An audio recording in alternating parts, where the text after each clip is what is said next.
Class കഴിയുകയാണ്. Biology science എടുക്കണോ computer science എടുക്കണോ? എന്താണിത്? ഫിസിക്സ് കെമിസ്ട്രി മാത്സ് ഉള്ള സ്ട്രീം എടുക്കണോ, ഫിസിക്സ് കെമിസ്ട്രി ബയോളജി ഉള്ള സ്ട്രീം എടുക്കണോ? ധാരാളം സംശയങ്ങളാണ് പേരൻസിന്റെ ഭാഗത്തുനിന്നും കുട്ടികളുടെ ഭാഗത്തുനിന്നും ഉണ്ടാകുന്നത്. അതുകൊണ്ട് മാത്രം ഒന്ന് ചിന്തിക്കുകയാണ്.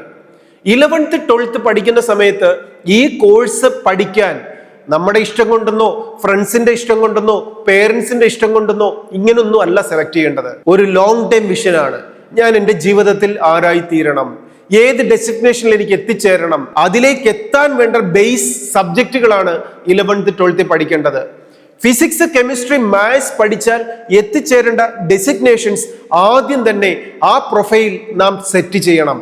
അതിന് വേണ്ടിയിട്ടുള്ള ഒരു കോഴ്സാണ് 11th 12th എടുക്കേണ്ടത്. ഫിസിക്സ് കെമിസ്ട്രി ബയോളജി എടുത്ത് +1 +2 പഠിച്ചവർക്ക് ഒരിക്കലും മാത്സിൻ്റെതായ എഞ്ചിനീയറിംഗിൻ്റെതായ ഒരു മേഖലകളിലും എത്തിച്ചേരാൻ സാധിക്കത്തില്ല. അപ്പോ ഞാൻ ഫിസിക്സ് കെമിസ്ട്രി ബയോളജി എടുക്കുന്നത് എന്തിന്?